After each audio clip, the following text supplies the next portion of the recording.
Let's talk about my favorite books from the month of February. We've got 2 books that I rated 5 stars, okay? And to get a 5-star rating from me nowadays is a lot harder than what it used to be. Anyway, we've got some romance and we've got a thriller. Before we get into the video, I would like to talk about today's sponsor, which is Teddy Blake. Teddy Blake is a handbag company that designs luxury handbags at an affordable price. All their bags are made in Italy with real leather, and when you do purchase your Teddy Blake, it comes in the mail in this beautiful big box, including a dust bag for your beautiful handbag. I was lucky enough to pick a Teddy Blake to feature in this video, and this is the one I chose. Usually I am a black handbag gal, alright?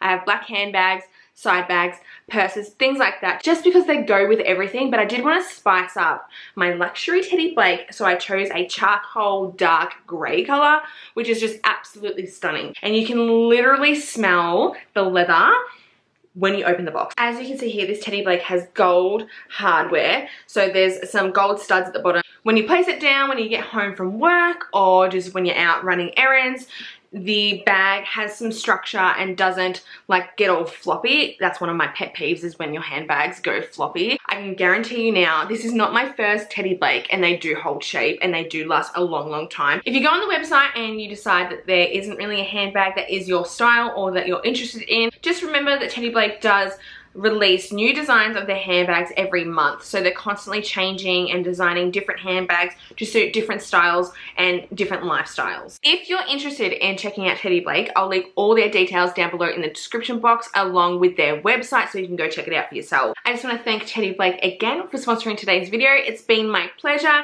Now let's get into my favorite books from February. First up, we have a duet that I devoured, baby. I love this duet so much. It honestly was everything and more. Toxic, angsty. I was just in this book when I was reading it. The Love of My Next Life by Britt Benson. I have never read anything from this author before, right? And this was recommended to me by my friend Audrey. She also has a bookstagram, and during the beginning of February and also in January, we were both going through like a really toxic type of reading stage where we just wanted trashy drama, and I got it from this book. Before I tell you guys about this story, I want to say now that the first book was a little slow to a certain degree. I almost DNF'd it, right? Because it just wasn't really what I was looking for at the time. Instead of just getting out of the book, I started skimming through the book real quickly. And then all of a sudden, shit started happening. All this crazy shit started happening, and it was just kind of like one thing after another of toxic nonsense, and I could not get enough. And then I picked up the second book straight away and flew through the second book. So if you do read this book, push through. If you get to a certain point where you're like, this is boring me, keep going, because then it gets wild and you're dealing with toxic high school drama bullshit that just lights my fire, baby. That lights my fucking fire. We've got Lennon and Mason. Lennon is a very uptight type of girl who doesn't have a lot of friends, who isn't very popular at school, and she's very focused on her schoolwork and getting good grades and being a good student, pleasing her military father. So then we have Lennon's best friend, her only friend, and they've been friends forever, like since they were young kids, and Lennon spends a lot of time with her best friend at her best friend's house, and her best friend has a brother called Mason. Mason is an outcast when it comes to his family. He's the fuck up. Mason is always getting in shit. He's always getting in trouble. He has addiction problems, drinking problems, and he bullies the shit out of Lennon. He just kind of comes up to her and like whispers in her ear and says shit to piss her off, and she kind of gets turned on by it, which makes her even more angry because she doesn't want to be turned on by it. And then shit starts getting fucking wild, baby. Wild. And then you got the second book, which transports you into the future after some time has passed. And I can't even say too much about the second book because there's so much that goes on, it will ruin the story. The beginning of the story is like an enemies to lovers, well, I want to say hate to love. And then the second book is kind of like forbidden. Alright, this turns into like a forbidden story, and it's more like second chance. I really loved this. I've never read anything from this author before. I loved both the books, mainly the second one because it was just like so much going on. But yes, I highly suggest this. I rated the first book 3 stars just because I almost DNF'd it, and then I rated the second book 4 stars. Dude, this next book is my favorite book of this year, Before Us by Julianne. I think that's how you pronounce her author name. I've never read anything from this author before, and this book was phenomenal, all right? It was emotional, it was steamy, it was swoony, it was sad, it was heartbreaking, it was powerful, it was beautiful, it got you mad, like everything. I felt all of the emotions with this book and I cried.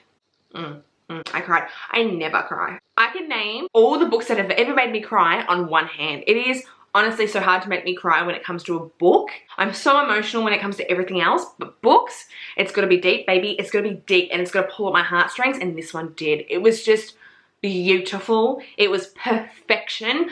5 stars. 5 stars. We've got Emerson. I also love the heroine's name because it's my niece's name. Emerson doesn't have any friends. She doesn't have any family. She's currently living out of her car, right? She doesn't have much going for her. Her internal dialogue made me fucking cackle, all right? And she ends up getting this job as a housekeeper for this couple, Zach and Susie. So Susie is Zach's wife. They're married and madly in love. Unfortunately, Susie is dying of cancer. Saying this isn't going to spoil the book at all, but she's at the end of her treatment and there's not much more that they can do.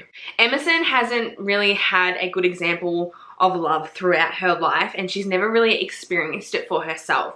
So when she starts working for this couple and she sees them and their marriage and how much love and devotion they have towards each other, she ends up falling in love with them as a couple and their marriage and just their idea of love, and seeing it and wishing and hoping that she'll one day experience it for herself. I really don't want to say too much because I feel like I went into this book knowing nothing and it gave me everything. There is so many tropes in this book that I personally fucking love, and I know a lot of other people will love these tropes in this book as well. It was a very magical read because I didn't know what I was reading. This is what I love about reading, when you personally just find a book that you haven't seen anyone talk about and you start reading it and you know nothing. You know nothing. You're not going into it because you know someone's review. You know what tropes are in there. I love not knowing tropes. I hate when books are really tropey and I know it. I think that's why I struggle to read a lot of popular books that I see all over social media, because it's like I already know what tropes they are. I already kind of know the ending in a sense. I already know the story, so then it's like, why would I read it? Because I already know all about it. So I'm going to cut it there. I'm not going to say anything else. Then we have Help Me Remember. I cannot remember the heroine's name at all, and I cannot be bothered searching it. But this is a very interesting book. I ended up rating it 4 stars, but now that I'm thinking about it, I think I want to rate it 3 stars because I did enjoy it. I listened to it on Audible, and the Audible version is really good. It just didn't click with me like the other 3 books did, though I did enjoy it. Like, it wasn't a terrible book, but it wasn't my favorite. So we have this heroine that wakes up in a hospital bed and she's like, what the fuck? Something's gone down and she's lost all her memory. I usually love the amnesia trope. Like, Forget Me Not is one of my favorite books by Q.V. Tyler. So she wakes up and she has no memory of the past 3 years, right? And everyone that she loves is in her room except for one person.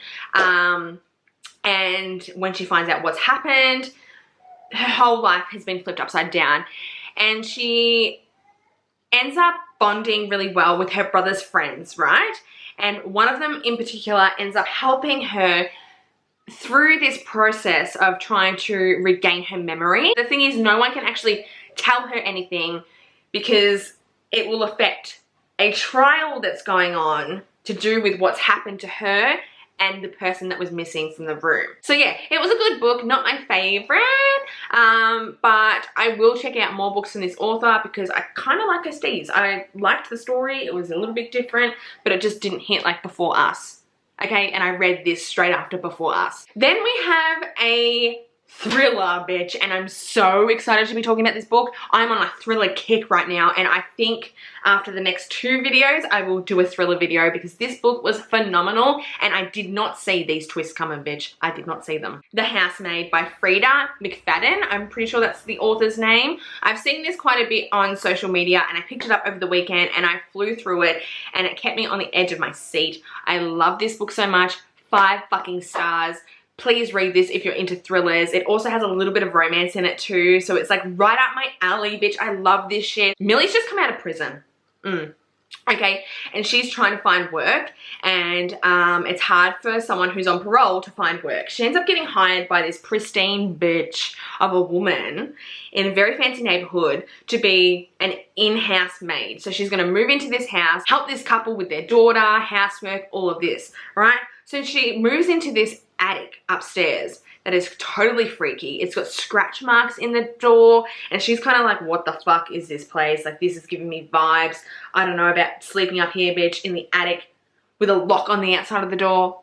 But she doesn't really have a choice. She needs the money, and she needs somewhere to live. She needs a bed because she's been sleeping in her car, and she's on parole, and she doesn't have a house. Regardless of the bad feelings that she's getting, all the juju, okay, the bad juju that she's feeling, she stays there. This wife ends up being this like chaotic, neurotic, like absolute hot mess of a woman who treats her so poorly. But the husband is this really delicious looking man who puts up with his wife's shit. The wife is super creepy. There's history of being in a psych ward and all this shit. Bitch, please go and read this. I don't want to say anything else because, again, I don't want to ruin the story. There's so many twists, so many things that I was just like, what? Yes. 5 fucking stars. This was phenomenal. So good. There's a sequel that I just started now, so you'll see that in my next wrap up. I'm gonna do a thriller video very, very soon. Thrillers that feature like romance, my favorite. That's it for today's video, guys. I hope you enjoyed. I gotta go. My baby's crying. He needs me. If you did enjoy this video, thumbs it up, subscribe before leaving, and I'll see you in my next video. Bye.